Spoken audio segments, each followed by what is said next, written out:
Hello everyone, मैं हूं Sandeep Singh. Welcome back to the digital platform of reinforce lifeline for the civil engineers. और engineers, आज के session में हम बात कर रहे होंगे कि जो हमारी बिल्डिंग्स होती हैं तो उस बिल्डिंग को कंस्ट्रक्ट करने का क्या स्टेप बाय स्टेप प्रोसेस होता है जिसको आप फॉलो करके किसी भी साइट पे किसी बिल्डिंग का कंस्ट्रक्शन करा सकते हैं। जब आपको पूरे बिल्डिंग का प्रोसीजर पता होगा कि हमारी बिल्डिंग कैसे बनती है, उसमें क्या क्या काम होता है, तो आपको उसके आइटम की भी समझ होगी, उसके मेजरमेंट की भी समझ होगी, जिसके थ्रू आप एस्टिमेशन, क्वांटिटी सर्विंग और कॉस्टिंग का काम कर सकते हैं। तो इंजीनियर्स, आज के सेशन में आपको बिल्डिंग का पूरा प्रोसीजर सीखने को मिल रहा होगा। और इंजीनियर्स, आपने अभी तक हमारा एप्लीकेशन डाउनलोड नहीं किया है तो गूगल प्ले स्टोर पर हमारा एप्लीकेशन अवेलेबल है, रेनफोर्स लर्निंग ऐप, जिसको आप डाउनलोड कर सकते हैं, जिसमें आपको एक सिस्टमेटिक वे में पूरा फ्री कंटेंट मिल रहा होगा। आप हाईवेज, ब्रिजेस और बिल्डिंग को वहां पे जाके सीख सकते हैं। आप यूट्यूब पे चीजें सीखते हैं तो वहां पे डिस्ट्रैक्शन बहुत होता है, तो इतना आप कंसंट्रेट नहीं कर पाते हैं, लेकिन एप्लीकेशन में ये आपको सारी चीजें फ्री मिल रही होंगी और आप कंसंट्रेट करके चीजें सीख पा रहे होंगे। तो बने रहिए हमारे साथ, हम करते हैं अपने सेशन को स्टार्ट। इंजीनियर, जब भी हम बिल्डिंग की कंस्ट्रक्शन की बात करते हैं तो सबसे पहला काम होता है हमारा लैंड सर्वेइंग का। अब हम लैंड सर्वेइंग क्यों कर रहे हैं? क्योंकि जिस प्रॉपर्टी के ऊपर हम अपना बिल्डिंग बनाने जा रहे हैं तो उस प्रॉपर्टी की सबसे पहले हमें मार्किंग करनी होती है। नहीं पता चले ऐसा हो कि आपने किसी दूसरी प्रॉपर्टी में अपना कंस्ट्रक्शन स्टार्ट कर दिया, बाद में फिर आपकी लड़ाई हो रही होगी। तो सबसे पहला हमारा काम क्या है? हमें लैंड सर्वेइंग करनी है। लैंड सर्वेइंग में हम अपनी प्रॉपर्टी की मार्किंग कर रहे होते हैं कि जो हमारी प्रॉपर्टी है वो कहाँ से कहाँ तक है, और इसके साथ साथ हम वहाँ पे लेवल भी उठा रहे होते हैं कि जो हमारा जमीन है उसका क्या ग्राउंड लेवल है। तो ये लैंड सर्वेइंग के थ्रू हमें पता चल रहा होता है। सबसे पहले हम यही कर रहे होते हैं, लैंड सर्वेइंग का काम। आगे चलते हैं। लैंड सर्वेइंग करने के बाद हम अपना स्टार्ट करते हैं सरफेस ड्रेसिंग। जो आपकी प्रॉपर्टी है उस प्रॉपर्टी के ऊपर हो सकता है कि आपके ट्रीज हों, आपके प्लांट्स हों, या फिर आपका वुडन ब्रेसेस हो, या फिर कोई भी खाली प्रॉपर्टी होती है तो लोग उसमें गंद मचा देते हैं, सारा कचरा गार्बेज उसमें डाल रहे होते हैं। तो हमारा काम क्या है? सभी को साफ करना। तो आपकी कंस्ट्रक्शन साइट पे जो भी आपके स्मॉल स्मॉल ट्रीज हैं, प्लांट्स हैं, वुडन ब्रेसेस हैं, या फिर आपकी सर्व्स हैं, तो उसमें हम क्लीन कर रहे होते हैं। या फिर जो आपकी स्मॉल अमाउंट में जो आपकी अनइवननेस होती है तो उन सबको हम साफ कर देते हैं। वो हमारा क्या कहलाता है? आपका सरफेस ड्रेसिंग कहलाता है। और जो सरफेस ड्रेसिंग हमारा बिल्डिंग कंस्ट्रक्शन में पहला आइटम बनता है, जिसको हम मीटर स्क्वायर में मेजर कर रहे होते हैं, इससे हमारी बिल्डिंग है वो बिल्कुल आपकी फ्लैट हो रही होती है सरफेस। इंजीनियर, सरफेस ड्रेसिंग करने के बाद हम साइड बैरिकेटिंग कर रहे होते हैं। साइड बैरिकेटिंग में क्या होता है? जो हमारी कंस्ट्रक्शन साइड है उसको हम चारों तरफ से कवर कर रहे हैं, और उसमें जितनी भी बड़ी साइड है उसके अकॉर्डिंग 2 या 3 मेन एंट्रेंस गेट बना रहे होते हैं, जहां से सभी लोग एंट्रेंस और एग्जिट कर रहे होते हैं। साइड बैरिकेटिंग करने से क्या होता है? हम अपनी सेफ्टी इंश्योर कर रहे होते हैं ताकि कोई भी आपका अननेसेसरी पर्सन आपकी साइड के अंदर एंटर ना करे, और इसके साथ साथ जो आपका मटेरियल है वो भी सेफ रहे, और बाहर के जो लोग हैं वो आपके अंदर नहीं आ पाए। तो ये हम साइड बैरिकेटिंग कर रहे होते हैं। और साइड बैरिकेटिंग करने के बाद हमारा जो काम स्टार्ट होता है वो होता है हमारा लेआउट वर्क का।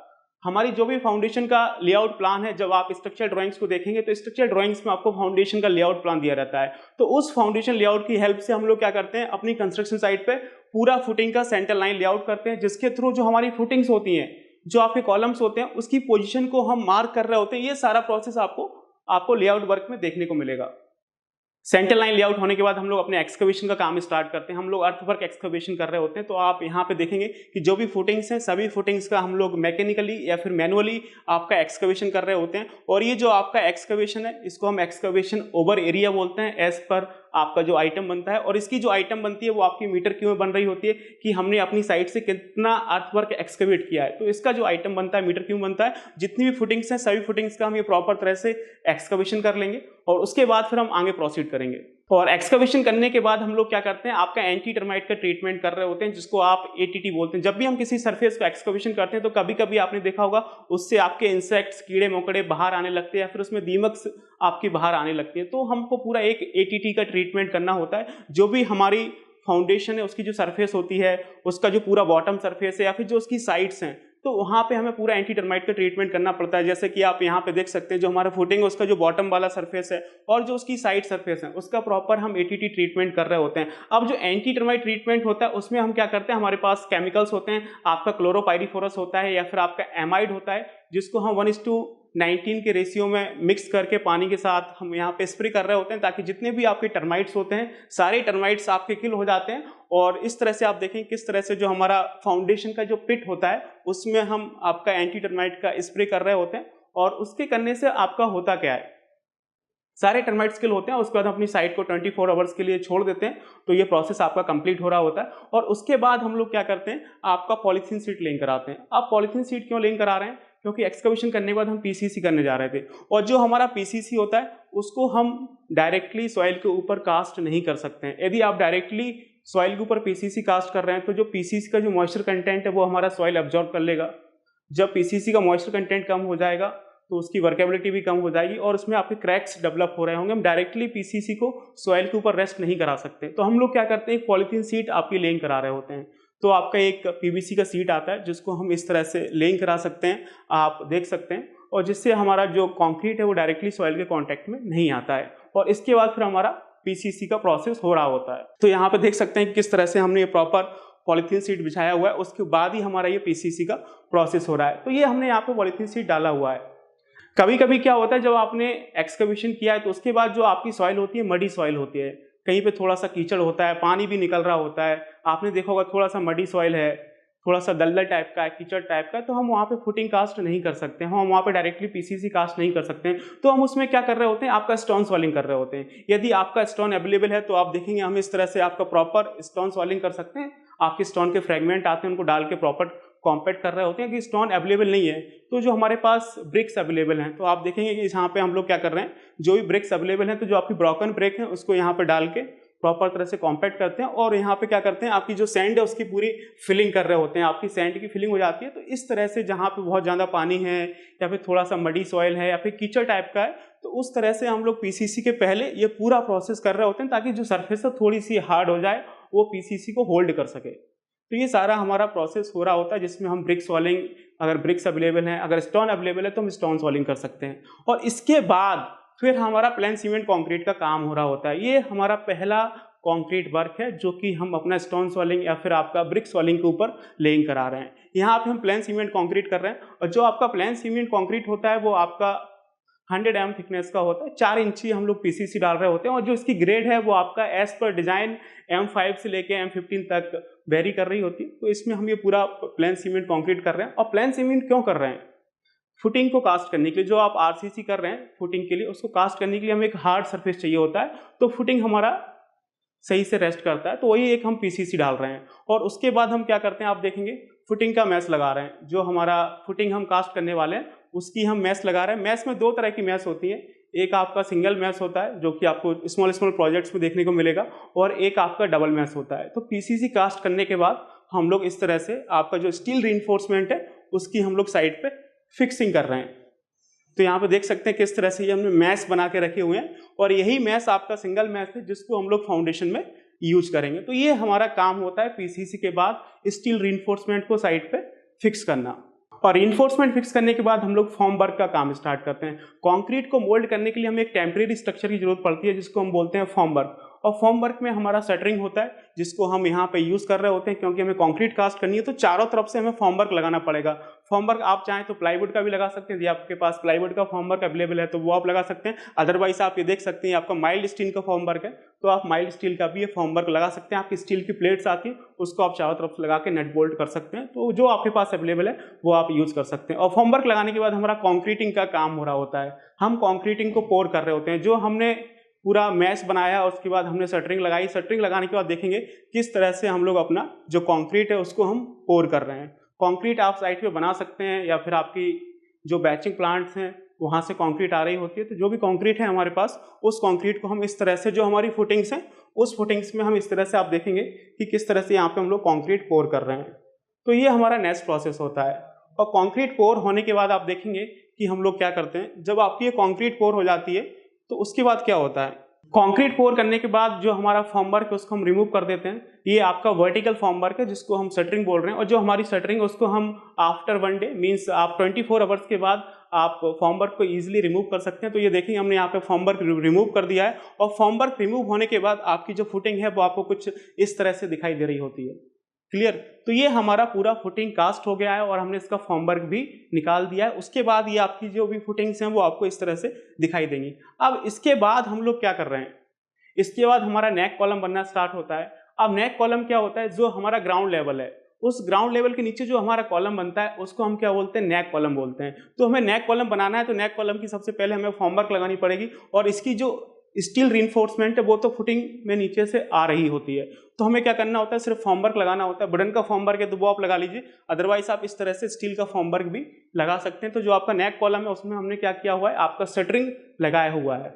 और शटरिंग लगाने के बाद जो आपका नेक कॉलम है उसमें हम लोग क्या कर रहे हैं, आपका कंक्रीट पोर कर रहे हैं। तो ये देखेंगे जो हमारे नेक कॉलम्स हैं और ये जो नेक कॉलम का सरिया है वो हम नीचे से लेके आ रहे होते हैं और इसमें जो आपका जो कंक्रीट है वो आपका इस तरह से पोर हो रहा है। तो ये आपकी नेक कॉलम की कंक्रीट की पोरिंग हो रही है।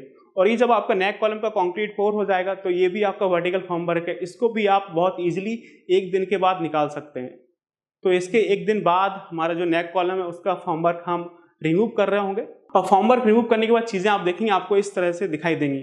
जो आपका नेक कॉलम है और जो आपका फुटिंग है पूरा फॉर्मवर्क रिमूव हो जाएगा, जो कि आप एक दिन बाद कर सकते हैं, और ये सारा आपको पूरा फुटिंग इस तरह से दिखाई दे रहा होगा। तो ये हमारा नेक्स्ट प्रोसेस होता है। ये देखेंगे पूरा हमने फॉर्मवर्क रिमूव कर दिया, ये हमारा नेक कॉलम है जो कि ग्राउंड के नीचे कास्ट हो रहा है, ये हमारी फुटिंग है। तो इस तरह से कुछ आपको स्ट्रक्चर दिखाई देगा फॉर्मवर्क के रिमूव होने के बाद। और इसके बाद नेक्स्ट हम क्या करने वाले हैं वो आप देखेंगे। नेक्स्ट हम क्या करते हैं कि हमने फुटिंग को कास्ट कर दिया है, आपका नेक कॉलम भी कास्ट हो गया, उसके बाद हम लोग सॉइल की बैक फिलिंग कर रहे होते हैं। लेकिन जब हम सॉइल की बैक फिलिंग करेंगे तो जो हमारा सॉइल है वो डायरेक्टली कंक्रीट के कांटेक्ट में आएगा, तो जो कंक्रीट की जो ड्यूरेबिलिटी है वो कम हो रही होगी। आपका जो सॉइल है उसमें आपका मॉइस्चर कंटेंट होता है, और जो आपका मॉइस्चर कंटेंट है वो कंक्रीट को अफेक्ट करेगा, कंक्रीट के अंदर जो स्टील रिइंफोर्समेंट है उसको भी अफेक्ट करेगा। तो सॉइल की बैकफिलिंग करने से पहले हम लोग यहाँ पे क्या कर रहे हैं, जो आपका बिटुमिन है उसकी कोटिंग कर रहे हैं। जो भी हमारा कंक्रीट का सरफेस है ग्राउंड लेवल से नीचे, वहाँ पे हम पूरा बिटुमिन का कोटिंग कर रहे हैं। तो बिटुमिन का कोटिंग करने के लिए क्या होता है, इससे हमारा एक तरह से जो कंक्रीट सरफेस है ना उसकी वाटर टाइटनिंग हो जाती है। और ऐसे बिटुमिन आप BG10 का यूज कर सकते हैं, विस्कोसिटी ग्रेड 10 का, तो जो आपकी कंक्रीट की सरफेस है वो वाटर टाइट हो रही होगी। अब इसके बाद हम बैकफिलिंग कर सकते हैं। ये देखेंगे पूरा आपका बिटुमिन करने के बाद, बिटुमिन का पेंट करने के बाद हम यहाँ पे क्या कर रहे हैं, बैकफिलिंग कर रहे हैं। तो जो भी हमने एक्सकवेशन किया था अपना फाउंडेशन कास्ट करने के लिए, तो उसमें हम बैकफिलिंग कर सकते हैं। और बैकफिलिंग करने के बाद जनाब आपको चीज़ें कुछ इस तरह से दिखाई दे रही हैं। ये देखेंगे पूरा बैकफिलिंग हो जाता है तो चीज़ें आपको किस तरह से दिखाई देती हैं, चीज़ें आपकी लेवल हो रही होती हैं। जो भी आपने सॉइल निकाला है उसको वापस से आप बैकफिल कर रहे होते हैं। बैकफिलिंग में आप चाहें तो वो सेम सॉइल यूज़ कर सकते हैं, अदरवाइज आप उसकी जगह किसी दूसरी सॉइल का यूज़ कर सकते हैं जो भी आपके वर्क ऑर्डर में स्पेसिफाइड है। और उसके बाद अगर हम नेक्स्ट देखेंगे, अगर आप किसी ऐसे प्रोजेक्ट का कंस्ट्रक्शन कर रहे हैं जहां पे आपको बेसमेंट भी बनाना है, तो जब आपका बेसमेंट बनेगा तो उसके चारों साइड आपको रिटेनिंग वॉल्स भी बनानी पड़ेंगी जो आसपास की सॉइल को रिटेन कर रही होंगी। तो आपको ये प्रोसेस फिर से पूरा करना पड़ेगा, क्योंकि बेसमेंट में आपकी रिटेनिंग वॉल्स बन रही होंगी। तो जो आपकी रिटेनिंग वॉल बनती है वो भी आपका एक RCC का स्ट्रक्चर होता है। तो उसके लिए आपको पहले फाउंडेशन बनाना पड़ेगा, उसके बाद आपको स्टील रिइंफोर्समेंट लगाने पड़ेंगे, चारों तरफ से आपका फॉर्मवर्क आ रहा होगा, फिर इसमें आप कंक्रीट पोर कर रहे होंगे और आपका फॉर्मवर्क रिमूव हो रहा होगा। तो प्रोसेस आपकी सेम आपकी रिपीट हो रही होगी। तो इस तरह से आप देख सकते हैं, if there is basement floor consider PCC reinforcement formwork and RCC work, same जैसे कि हमने पहले किया था। ये देखेंगे पूरा एक यहाँ पे एक बेसमेंट बन रहा है, और बेसमेंट बनाने के लिए चारों साइड से आप देखेंगे इसमें हमने पूरा आपका इस तरह से रिटर्निंग वॉल बनाया हुआ है। तो इसके लिए आपको सेम प्रोसीजर करना पड़ेगा आपका PC से लेके आपका पूरा फॉर्मवर्क निकालने तक। आगे चलते हैं, नेक्स्ट हम बात करेंगे कि हमारा पूरा फाउंडेशन कंप्लीट होता है, और फाउंडेशन कंप्लीट करने के बाद हमारा प्लिंथ बीम का काम स्टार्ट होता है। तो प्लिंथ बीम का कंस्ट्रक्शन स्टार्ट करने से पहले कि जहां जहां पे आपका प्लिंथ बीम आ रहा है वहां पे हम लोग क्या करते हैं, प्लिंथ बीम का PCC कर रहे होते हैं। जितने भी आपके कॉलम्स होते हैं सभी कॉलम्स को हम आपस में कनेक्ट करके प्लिंथ लेवल पे एक बीम प्रोवाइड कर रहे होते हैं, वो हमारा प्लिंथ बीम होता है। तो आप इस तरह से देख सकते हैं कि प्लिंथ बीम के लिए हम लोग क्या कर रहे हैं, कॉलम टू कॉलम जो आपकी पोजीशंस है प्लिंथ बीम की, वहां पे आपका PCC का बेड बना रहे हैं, क्योंकि हम डायरेक्टली प्लिंथ बीम को सॉइल के ऊपर कास्ट नहीं कर सकते, हमें एक हार्ड बेड की जरूरत होती है। तो आप देखेंगे किस तरह से प्लिंथ बीम के PCC का काम चल रहा है। और प्लिंथ बीम का PCC होने के बाद हमारा जो प्लिंथ बीम है उसका हम स्टील रिइंफोर्समेंट लगा रहे होते हैं। ये देखेंगे हमने पूरा प्लिंथ बीम का आपका सरिया लगा रखा है। जो भी हमारा प्लिंथ बीम का स्टील रिइंफोर्समेंट आपको ड्राइंग्स में दिया है, बिल्डिंग की जो स्ट्रक्चर ड्राइंग्स होती हैं वहाँ पे आपको स्टील रिइंफोर्समेंट का कंप्लीट डिटेल दिया रहता है, किस तरह से मैन बार आएंगे, किस तरह से डिस्ट्रीब्यूशन बार आएंगे, किस तरह से आपके एक्स्ट्रा बार आएंगे, बीम में स्टीरअप्स कैसे लगेंगे, उसके अकॉर्डिंग हम यहाँ पे पूरा आपका जो स्टील रिइंफोर्समेंट है उसको हम बीम में लेइंग करा रहे हैं। और जब आपका पूरा बीम का जो स्टील रिइंफोर्समेंट है वो तैयार हो जाएगा तो उसके बाद हम उसमें फॉर्मवर्क लगा रहे होते हैं, क्योंकि हमें कंक्रीट भी कास्ट करनी है। यदि आपके पास वुडन का फॉर्मवर्क अवेलेबल है तो आप इस तरह से प्लाईवुड का फॉर्मवर्क लगा सकते हैं, अदरवाइज आपके माइल्ड स्टील का फॉर्मवर्क है तो आप वो भी इस तरह से आप देखेंगे माइल्ड स्टील का फॉर्मवर्क लगा सकते हैं। तो हमारा जो प्लिंथ बीम है उसका हम पूरा ये फॉर्मवर्क लगा के तैयार कर रहे होते हैं। देखेंगे इस तरह से पूरा ये तैयार हो जाएगा। जब पूरा हमारा फॉर्मवर्क बन के तैयार हो जाएगा प्लिंथ बीम का, तो हम उसमें क्या कर रहे होते हैं, आपकी कंक्रीट को पोर कर रहे होते हैं, जो कि हमारा नेक्स्ट स्टेप होता है। तो आप आगे अभी कंक्रीट को पोर होता हुआ देखेंगे। तो आप देख सकते हैं कि पूरा फॉर्मवर्क लगाने के बाद किस तरह से ये हमारा RCC की हम पोरिंग कर रहे हैं। जो हमारा रिइंफोर्स्ड सीमेंट कंक्रीट है जो कि आपको ड्राइंग में गिवन है, जो आपकी M20 का हो सकता है, M25 का हो सकता है, M30 का हो सकता है, वो कंक्रीट हम यहाँ पे पोर कर रहे हैं। तो आप देखेंगे किस तरह से हमारा जो पूरा प्लिंथ बीम है उसमें आपका जो कंक्रीटिंग है पोर हो रहा है। तो ये हमारा प्लिंथ बीम का कंस्ट्रक्शन का काम होता है। अब ये प्लिंथ बीम जब पूरा बन के तैयार होगा तो हम इसका फॉर्मवर्क भी रिमूव कर पाएंगे। प्लिंथ बीम में क्या है, हमारा वर्टिकल फॉर्मवर्क आता है, तो यहाँ पे आप देख सकते हैं, यहाँ पे हम लोग जो प्लिंथ बीम है उसका फॉर्मवर्क आपका रिमूव कर रहे हैं। प्लिंथ बीम में आपका वर्टिकल फॉर्मवर्क है, इसको भी आप एक दिन के बाद निकाल सकते हैं इजीली, कोई फर्क नहीं पड़ने वाला है। तो एक दिन के बाद हम इस तरह से प्लिंथ बीम का फॉर्मवर्क निकाल देते हैं, और फॉर्मवर्क निकालने के बाद जो हमारी प्लिंथ बीम है आप देख सकते हैं कि किस तरह से ये पूरा चीज़ें आपको दिखाई दे रही होती है। इस तरह से ये पूरा आपको दिखाई देगा पूरा फॉर्मवर्क निकालने के बाद। तो ये हमारा पूरा प्लिंथ बीम यहाँ पे बन के तैयार हो गया है। अब आप आगे देखेंगे कि हम आगे क्या करते हैं। प्लिंथ बीम का कंस्ट्रक्शन करने के बाद हम डीपीसी कर रहे होते हैं, तो आप यहाँ पे देखेंगे किस तरह से हमारा ये डीपीसी हो रहा है। जो आपका डीपीसी होता है वो आपका डैम्प प्रूफ कोर्स होता है, जो कि हम प्लिंथ बीम के ऊपर कर रहे होते हैं। डीपीसी करने से क्या होता है कि जो हमारा मॉइस्चर कंटेंट है वो आपका नीचे से ट्रेवल होकर ऊपर नहीं आ पाएगा, तो आपकी बिल्डिंग्स में जो डैम्पनेस की समस्या है वो आपकी खत्म हो रही होती है। तो आपका जो बिल्डिंग में डीपीसी बहुत ज़रूरी होता है। आप किसी बिल्डिंग में देखेंगे तो आज के समय 100% में से आपकी 99% बिल्डिंग्स में आपको ये डैम्पनेस का प्रॉब्लम दिखाई देगा। वो क्यों होता है? क्योंकि हमने प्रॉपर तरह से डीपीसी नहीं की हुई है। तो हमें प्लिंथ बीम के ऊपर प्रॉपर तरह से डीपीसी करनी है, ताकि जो आपका मॉइस्चर कंटेंट है ऊपर से तो आता नहीं कहीं से, क्योंकि ऊपर से तो आपकी स्लैब होती है। जो मॉइस्चर कंटेंट है वो आपका नीचे से ट्रेवल होकर आता है कैपिलरी एक्शन के थ्रू, तो वो हमें मॉइस्चर कंटेंट रोकना होता है ताकि वो आपका ऊपर ट्रेवल ना करे। तो इसके लिए हम लोग डीपीसी कर रहे होते हैं। डीपीसी में आप एक अच्छी ग्रेड का कॉन्क्रीट डाल सकते हैं 40 mm का, इसके ऊपर आप पॉलीथीन सीट लगा सकते हैं, या फिर आप बिटुमिनस सीट का यूज कर सकते हैं, ताकि जो मॉइस्चर कंटेंट है वो आपका ऊपर नहीं जाए। और जो डीपीसी की जो आइटम बनती है वो आपकी मीटर स्क्वायर में बन रही होती है। तो इस तरह से ये आपका पूरा डीपीसी का काम होता है। और जब आपका डीपीसी का काम हो जाता है तो उसके बाद हम लोग क्या करते हैं, आपकी बैक फिलिंग करते हैं।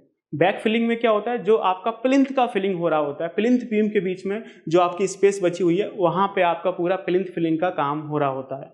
तो इंजीनियर्स आप देख सकते हैं डीपीसी करने के बाद हमारी जो प्लिंथ बीम है उसके बीच में जो स्पेस बची हुई है उसको हम प्लिंथ फिलिंग कर रहे होते हैं। देखेंगे यहाँ पे ये पूरा प्लिंथ फिलिंग का काम कर रहा है। यहाँ पे देख सकते हैं जो हमारे वर्कर्स हैं, ये पूरा आपका प्लिंथ बीम बना हुआ है। और प्लिंथ बीम में हम लोग क्या कर रहे हैं, बीच में जो स्पेस है वहाँ पे आपकी जो सॉइल है उसकी बैक फिलिंग हो रही है। और बैक फिलिंग करने के साथ साथ हमें यहाँ पे कॉम्पैक्ट और कंसोलिडेशन भी करना होता है। 200 mm की लेयर में हम सॉइल डालते हैं, उसको प्रॉपर तरह से कॉम्पैक्ट करते हैं, ताकि फ्यूचर में जो आपका जो फ्लोर है वो आपका सेटल ना करे। तो इस तरह से आपका पूरा बैक फिलिंग हो जाती है। और बैक फिलिंग करने के बाद हमें फिर से एक बार आपका ATT का ट्रीटमेंट करना पड़ता है, नहीं तो फिर आपकी फ्यूचर में आपकी जो बिल्डिंग्स हैं उसमें जो आपके डोर्स हैं, विंडोज़ हैं, वो आपके ख़राब हो रहे होते हैं, उसमें दीमक लग रही होती है। जो आपकी बॉल्स हैं उसमें भी आपकी टर्माइट्स लग जाती हैं, पूरा का पूरा बॉल आपका क्रैक हो रहा होता है। तो हमारा जो प्लिंथ लेवल है, तो उस प्लिंथ लेवल में भी हम आपका ATT ट्रीटमेंट कर रहे होते हैं। ATT ट्रीटमेंट में देखेंगे वही हमारे पास केमिकल्स होते हैं, क्लोरोपाइरीफोरस होता है, आपका एमाइड होता है, जिसको हम वाटर में मिक्स करके प्रॉपर तरह से आपका स्प्रे कर रहे होते हैं पूरा जो आपका प्लिंथ लेवल है उस पर, ताकि जो हमारा ग्रेड स्लैब है इसके ऊपर जो बनने वाला है उस पर आपकी टर्माइट का कोई भी इशू ना हो, और आपके आगे जो डोर्स विंडोज़ हैं, जो आपकी वॉल हैं, वो आपकी टर्माइट फ्री हो जाए। तो ये पूरा आपका यहाँ पे देख सकते हैं ATT टर्माइट का प्रोसेस चल रहा है। और उसके बाद देखेंगे हम लोग क्या करने वाले हैं, आपकी ग्रेड स्लैब कास्ट करने वाले हैं। तो ग्रेड स्लैब जो कि हमारी ग्राउंड फ्लोर पे आती है। अब ग्रेड स्लैब को डायरेक्टली हम सॉइल के ऊपर तो कास्ट नहीं कर सकते, उसके लिए हम ये पॉलीथीन सीट का यूज़ कर रहे हैं। देखेंगे हमारा ये PVC सीट है जिसको हम पूरे में लेइंग करा रहे हैं। PVC का सीट लेइंग कराने के बाद, आपकी पॉलीथीन सीट लेइंग कराने के बाद आप देखेंगे इस तरह से जो आपका ग्रेड स्लैब है उसकी कॉन्क्रीटिंग का काम चल रहा है। सबसे पहले हमने उसमें आपका स्टील रीइंफोर्समेंट लेइंग कराया, ये आप देखेंगे आपका किस तरह से हमने स्टील रीइंफोर्समेंट इसमें लगाया हुआ है। और उसके बाद आप यहाँ पे देखेंगे हम इसमें कंक्रीटिंग का काम कर रहे हैं। अब जो आपका ग्रेड स्लैब है वो आपका PCC का भी हो सकता है, आपका RCC का भी हो सकता है, एज पर डिज़ाइन। अगर PCC का है तो पॉलीथीन सीट के बाद आप सिर्फ नॉर्मल PCC लेइंग करा दीजिए, वो भी आपका मीटर क्यूब मेजर होगा। अगर आपका RCC का है तो आपको स्टील रीइंफोर्समेंट लगाना पड़ेगा, उसके बाद ही आप जाके आपका कॉन्क्रीट लेइंग करा सकते हैं। तो इस तरह से आपका ग्रेड स्लैब का काम हो रहा होता है। ग्रेड स्लैब बनने के बाद चीज़ें आपको कुछ इस तरह से दिखाई देंगी। और उसके बाद जो आपके कॉलम्स हैं जिसको हमें फर्दर आपका फर्स्ट फ्लोर तक ले जाना है, तो वो हमें कॉलम्स में स्टील रीइंफोर्समेंट फिक्स करना पड़ेगा। कॉलम में जो आपके टाइस आते हैं, कॉलम में जो आपकी रिंग आती हैं, वो हमें यहाँ पे लगानी पड़ेगी। जो सरिया आपका फुटिंग से ऊपर आ रहा है उस सरिये को हमें और ऊपर लेके जाना है फर्स्ट फ्लोर तक, तो वो हमें यहाँ पे प्रॉपर तरह से बांधना पड़ेगा। उसमें जो टाइल्स हैं वो भी आपको लगानी पड़ेगी। तो नेक्स्ट प्रोसेस आपका ये हो रहा होता है। और उसके बाद जो हमने कॉलम का जो रीइंफोर्समेंट किया है उसके चारों तरफ हम फॉर्मवर्क लगा रहे होते हैं। तो आप देखें किस तरह से हमने फॉर्मवर्क लगाया हुआ है। अगर आपके पास वुडन फॉर्मवर्क है तो वो आप लगाइए, अगर आपके पास माइल्ड स्टील का फॉर्मवर्क है तो वो फॉर्मवर्क आप लगा सकते हैं। ये जो फॉर्मवर्क है वो भी आपका मीटर स्क्वायर में मेजर हो रहा होता है। तो पूरा जो हमारा कॉलम है उसकी फॉर्मवर्क का काम चल रहा होता है ताकि हम कॉन्क्रीट को इसमें कास्ट कर पाएँ। तो ये पूरा फॉर्मवर्क आपके लग के तैयार हो जाता है। और उसके आगे आप देखेंगे तो हमारा क्या हो रहा होता है। तो कॉलम का फॉर्मवर्क लगाने के बाद उसमें हम लोग कंक्रीट पोर कर रहे होते हैं। तो आप ये देखेंगे किस तरह से जो हमारे कॉलम्स होते हैं उसमें हम कंक्रीट पोर कर रहे होते हैं। जितने भी हमारे कॉलम्स हैं ग्राउंड फ्लोर पे, सभी कॉलम्स में हम लोग क्या कर रहे होते हैं, आपका कंक्रीट पोर कर रहे होते हैं। कंक्रीट पोर करने के बाद हम इसमें वाइब्रेटर भी चलाना होता है। अगर आप वाइब्रेटर नहीं चलाएंगे तो आप इतनी हाइट से कंक्रीटिंग कर रहे हैं, नीचे आपके वॉइड्स बन रहे होंगे, आपकी हनी कॉम्बिंग हो रही होगी। तो हमें इसमें प्रॉपर तरह से आपकी कंक्रीटिंग करनी है। कंक्रीटिंग करने के बाद वाइब्रेटर भी चलाना है ताकि चीज़ें सही से कॉम्पैक्ट हो जाएं और आपकी हनी कॉम्बिंग की प्रॉब्लम ना रहे आपके फॉर्मवर्क को रिमूव करने के बाद। तो ये आपकी कंक्रीटिंग का प्रोसेस चल रहा है जिसमें हम लोग अपनी कॉलम में कंक्रीट को कास्ट कर रहे हैं। कॉलम में कंक्रीट कास्ट करने के बाद हम कॉलम का जो फॉर्मवर्क है, उसकी जो शटरिंग है, उसको निकाल सकते हैं। कॉलम में भी हम वर्टिकल फॉर्मवर्क लगा रहे होते हैं जो कि आप एक दिन बाद इसको आसानी से रिमूव कर सकते हैं, कोई इशू नहीं है। तो आप ये देखें किस तरह से हमने पूरा फॉर्मवर्क आपका रिमूव किया हुआ है। और कॉलम का फॉर्मवर्क रिमूव करने के बाद आपको जो कॉलम्स हैं वो आपको इस तरह से दिखाई दे रहे होते हैं। ये सारे कॉलम्स का देखेंगे फॉर्मवर्क रिमूव हो गया है और ये सब ग्राउंड फ्लोर के कॉलम है और ये सारे कॉलम आपको इस तरह से दिखाई दे रहे हैं। तो ये पूरा हमने फॉर्मवर्क यहाँ पे रिमूव कर दिया, जो कि एक दिन बाद आप कर सकते हैं। वर्टिकल फॉर्मवर्क है, हमारी कंक्रीट सेट हो रही होती है, कोई इशू नहीं है। अब आपका कॉलम का कंस्ट्रक्शन करने के बाद अगर हमारी कंस्ट्रक्शन साइट पे आपका स्टेयरकेस है, उसका हमें फॉर्मवर्क लगाना पड़ेगा। यदि आप लिफ्ट पिट बना रहे हैं तो उसका कंस्ट्रक्शन करना पड़ेगा, या फिर आपकी जो लिफ्ट वगैरह हैं या फिर आपकी कोई साफ्ट बन रही है तो उसका हमें फॉर्मवर्क लगाना पड़ेगा। उसके कंस्ट्रक्शन की तैयारी हम कर रहे होते हैं। यहाँ पे देखेंगे ये आपका पूरा स्टेयरकेस है और स्टेयरकेस का हम ये पूरा फॉर्मवर्क लगा रहे हैं। और इसके पैरेलल यदि आपके बिल्डिंग प्रोजेक्ट्स में कोई साफ्ट बन रही है या फिर इसके पैरेलल आपकी कोई लिफ्ट बन रही है तो उसका भी हमें फॉर्मवर्क प्रॉपर तरह से लगाना पड़ता है। तो लिफ्ट है, साफ्ट है या फिर आपका स्टेयरकेस है, सभी का ये फॉर्मवर्क का काम पैरेलली आपका चल रहा होता है। तो ये फॉर्मवर्क है, ये फॉर्मवर्क भी आपका मीटर स्क्वायर में आपका मेजर होता है।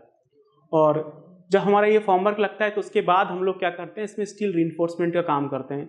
हम इसमें आपका सरिया लगा रहे होते हैं। ये देखेंगे ये हमारा क्या है, स्टेयरकेस है और इस स्टेयरकेस में हमने देखेंगे प्रॉपर तरह से आपका स्टील रीइंफोर्समेंट लगाया हुआ है। फॉर्मवर्क लगाने के बाद ये हम पूरा आपका क्या कर रहे हैं, स्टील रीइंफोर्समेंट लगा रहे हैं।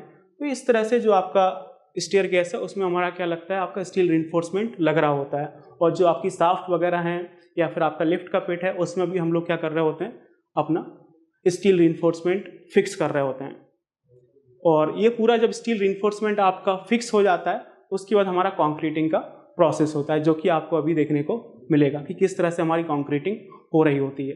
तो इंजीनियर्स अब आप यहाँ पे देख सकते हैं कि हमारा फॉर्मवर्क लगाने के बाद, स्टील रीइंफोर्समेंट फिक्स करने के बाद ये देखेंगे आपका जो स्टेयरकेस है उसमें हम किस तरह से कंक्रीटिंग कर रहे हैं। यहाँ पे पूरा हमारा जो आरसीसी है उसको पोर किया जा रहा है ताकि जो हमारा स्टेयरकेस है वो बन सके। ये देखेंगे पूरा स्टेयरकेस का यहाँ पे हम लोग क्या कर रहे हैं, आपकी कंक्रीट पोर हो रही है। आपका स्टेयरकेस है, आपका लिफ्ट का पिट है या फिर आपका कोई साफ्ट है, तो सभी में हमें इस तरह से कंक्रीटिंग करनी होती है। तो ये हमारा कंक्रीटिंग का काम चल रहा है। यहाँ पे हम आरसीसी कर रहे हैं आपके स्टेयरकेस में। और ये आरसीसी कंप्लीट होने के बाद हम लोग क्या कर रहे होते हैं, फर्दर का अपना काम स्टार्ट करते हैं। देखेंगे किस तरह से ये आपका साफ्ट वगैरह है, लिफ्ट का पिट है, इन सब में आपका फर्दर काम चल रहा होता है। तो ये देखें किस तरह से ये आपका लिफ्ट का पिट बन के तैयार होता है या फिर कोई आपकी साफ्ट होती है तो किस तरह से आपकी बन के तैयार होती है। ये सारी चीज़ें हैं जो कि पैरेलली आपकी चल रही होती हैं। तो जब हम अपना स्टेयरकेस है या फिर आपके लिफ्ट है या फिर आपकी जो कोई साफ्ट है उसका जब हम कंस्ट्रक्शन कर लेते हैं तो उसके बाद जो हमारा स्लैब है उसका हम काम स्टार्ट करते हैं। और स्लैब में आपका फ्लोर बीम भी आ रहा होता है, आपकी फ्लोर स्लैब भी आ रही होती है। तो दोनों का सबसे पहले हम लोग क्या करते हैं, सेंटरिंग करते हैं, मीन्स आपका फॉर्मवर्क लगा रहे होते हैं। तो आप यहाँ पे देखें किस तरह से जो हमारा फ्लोर बीम है या फिर आपका रूफ बीम है या फिर जो आपकी स्लैब है तो उसकी आपकी क्या हो रही होती है, सेंटरिंग हो रही होती है। सेंटरिंग में हम लोग अपनी स्टील की प्लेट्स लगा रहे होते हैं या फिर आपका प्लाईवुड है तो वो भी आप लगा सकते हैं, जो भी आपके पास अवेलेबल है। तो उस तरह से आप ये पूरा फॉर्मवर्क लगा सकते हैं। आपका स्लैब का फॉर्मवर्क बन के तैयार हो रहा होता है और आपकी जो बीम से दोनों पैरेलली आपके काम चल रहे होते हैं कि दोनों की कास्टिंग हम एक साथ कर रहे होते हैं।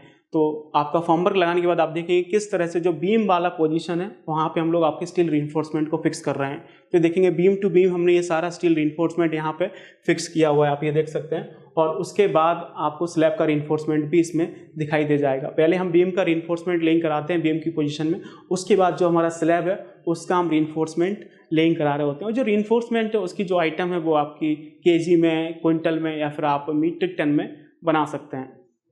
फिर देखें किस तरह से आपका ये पूरा स्लैब का रीइंफोर्समेंट का काम हो रहा है। इसमें जो भी आपके मेन बार हैं, जो भी आपके डिस्ट्रीब्यूशन बार हैं, जो भी आपकी चेयर्स हैं, वो सारी हम एक एक करके आपका फिक्स कर रहे होते हैं। तो बीम का रीइंफोर्समेंट लेइंग कराने के बाद ये हमारा स्लैब का रीइंफोर्समेंट लेइंग का काम चल रहा है। आई होप आपको ये समझ में आ रहा होगा कि किस तरह से हमारी बिल्डिंग का कंस्ट्रक्शन का प्रोसेस चल रहा होता है। तो ये पूरा रीइंफोर्समेंट हम फिक्स कर रहे हैं, और ये रीइंफोर्समेंट फिक्स करने के बाद जो आगे है वो हम लोग क्या करेंगे, आपके जो भी इलेक्ट्रिकल है या फिर जो भी प्लम्बिंग का काम है उसके कंड्यूट्स हम फिक्स कर रहे होते हैं, जो कि आपको आगे देखने को मिलेगा। ये देखेंगे आप, laying of electrical and plumbing conduits. तो पूरा स्टील रीइंफोर्समेंट का काम फिक्स करने के बाद हम पूरा अपना इलेक्ट्रिकल के जो भी कंड्यूट्स होते हैं, प्लम्बिंग का जो भी कंड्यूट्स हैं, पाइप्स हैं, वो हम यहाँ पे फिक्स कर रहे होते हैं, क्योंकि इसके बाद हम कंक्रीटिंग करने वाले हैं। तो आप यहाँ पे देख सकते हैं किस तरह से हमारे जो इंजीनियर्स हैं वो आपका यहाँ पे इलेक्ट्रिकल और प्लम्बिंग के कंड्यूट्स और जो भी चीज़ें हैं वो आपका फिक्स कर रहे हैं। तो ये आपकी कंक्रीटिंग से पहले हो जाती है। क्लियर?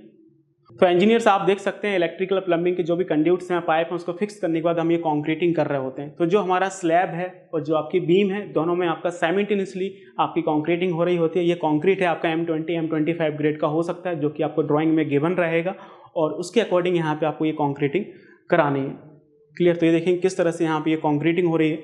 पूरा जो आपका स्लैब है और पूरी जो आपकी बीम्स हैं, सबसे पहले हम बीम में पूरा कंक्रीटिंग कर रहे होते हैं, और उसके बाद जो आपका स्लैब है उसमें आपकी कंक्रीटिंग की जाती है। तो यहाँ पे देखेंगे किस तरह से ये पूरा कंक्रीटिंग हो रहा है। कंक्रीटिंग के साथ साथ हमें आपका वाइब्रेटर भी यूज़ करना है, ताकि आपका बाद में कोई हनी कॉम्बिंग का इश्यू ना हो।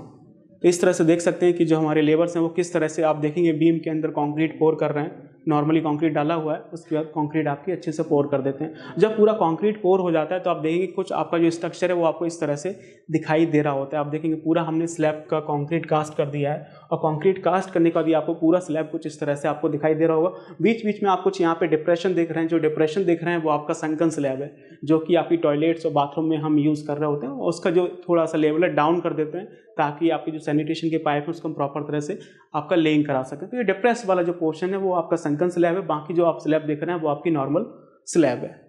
क्लियर? और उसके बाद हम इसका फॉर्मवर्क रिमूव कर रहे होते हैं। अब जो आपका स्लैब का फॉर्मवर्क है, जिसको आप सेंटरिंग बोलते हैं, वो आपका एक दिन बाद रिमूव नहीं हो सकता। इसके लिए हमें 10 से 15 दिन का टाइम लग रहा होता है। वो डिपेंड करता है चीज़ें किस तरह से हो रही हैं, आपके पास कितना फॉर्मवर्क अवेलेबल है, उसके हिसाब से आप चीज़ें कर सकते हैं। तो जो आपका स्लैब का फॉर्मवर्क है वो आप 12 दिन बाद 13 दिन बाद आप इजीली रिमूव कर सकते हैं। तब तक हमारी जो स्लैब है उसमें स्ट्रेंथ आ रही होती है। फिर देखेंगे यहाँ पे जो हमारा स्लैब है उसकी जो फॉर्मवर्क है उसका हम रिमूवल का यहाँ पे काम कर रहे हैं। जब स्लैब का फॉर्मवर्क रिमूव हो जाएगा, यदि आप थोड़ा सा जल्दी निकाल लेते हैं, आपको फॉर्मवर्क दूसरी जगह यूज करना है, तो आपको वहाँ पे इस तरह से प्रॉप्स लगानी पड़ेंगी जो आपके बीम्स और जो आपको स्लैब को सपोर्ट कर रही होंगी। अगर आप 15 दिन बाद निकालते हैं तो कोई इशू नहीं है, आपको प्रॉप्स लगाने की फिर ज़रूरत नहीं है, क्योंकि आपने एक सही टाइम पर फॉर्मवर्क को रिमूव किया है। तो आप देखेंगे किस तरह से हमने पूरा स्लैब का फॉर्मवर्क रिमूव किया, बीम्स का फॉर्मवर्क हमने रिमूव किया, और उसमें प्रॉप्स भी लगाई थी ताकि उसको सपोर्ट मिले, क्योंकि इसके ऊपर भी हमें फर्दर कंस्ट्रक्शन करना है। और इसके बाद आप देखेंगे जो भी आपका स्टेयरकेस था, आपने जो लिफ्ट वगैरह बनाई थी, उसका भी आप फॉर्मवर्क रिमूव कर सकते हैं। तो पूरा फॉर्मवर्क आपका रिमूव हो जाएगा और आपका स्ट्रक्चर बन के तैयार हो जाएगा। स्टेप बाय स्टेप हमने देखा कि किस तरह से आपका बिल्डिंग का कंस्ट्रक्शन होता है। ये देखेंगे पूरा आपका जो स्ट्रक्चर है वो इस तरह से बन के तैयार हो जाएगा। तो ये अभी पूरा हमारा स्ट्रक्चर का काम हुआ है। ये देखेंगे जो आपकी पूरी बिल्डिंग्स हैं बनने के बाद ये इस तरह से दिखाई देती है। हमने पूरा स्टेयरकेस, आपकी लिफ्ट या फिर जो आपकी शाफ्ट है या फिर आपका जो स्लैब कास्ट किया था उसका फॉर्मवर्क हमने रिमूव कर दिया। उसके बाद जो पूरा स्ट्रक्चर है आपको इस तरह से दिखाई देगा। तो ये पूरा हमारा स्ट्रक्चर का कंस्ट्रक्शन हो गया है। हमने एक्सकवेशन से लेके पूरा स्लैब कास्टिंग तक ये पूरा प्रोसेस देखा कि किस तरह से ये चीज़ें होती हैं। तो ये पूरा एक बिल्डिंग के स्ट्रक्चर बनने की प्रोसेस है। इसके बाद आप चाहें तो इंटीरियर का वर्क कर सकते हैं। आप चाहें तो स्ट्रक्चर के साइमल्टेनियसली आप इंटीरियर का वर्क स्टार्ट कर सकते हैं। जो आपका ब्रिक वर्क है, जो आपका ब्लॉक वर्क है, वो आप स्टार्ट कर सकते हैं। अदरवाइज पूरा स्ट्रक्चर बनने के बाद आप अपना इंटीरियर का वर्क स्टार्ट कर सकते हैं। वो आपके प्लानिंग के ऊपर डिपेंड है कि आप किस तरह का आपके प्रोजेक्ट का स्कोप है। तो ये हमने पूरा स्ट्रक्चर का प्रोसेस देखा।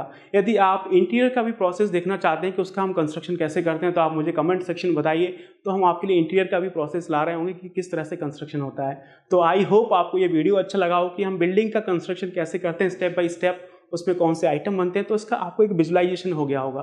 यदि आपको ये वीडियो अच्छा लगा हो तो प्लीज़ आप इसे लाइक करिए, अपने फ्रेंड्स के साथ शेयर करिए, और आपने अभी तक हमारा यूट्यूब चैनल रीइंफोर्स सब्सक्राइब नहीं किया है तो प्लीज़ आप इसे सब्सक्राइब कर लीजिए, बेल आइकन को प्रेस कर लीजिए, ताकि आपको नोटिफिकेशन मिल रहा होगा और हम आपसे रूबरू हो रहे होंगे। तो इस सेशन के लिए इतना ही काफ़ी, बाकी मिलते हैं नेक्स्ट सेशन में। Till then keep learning and keep exploring. Thank you so much.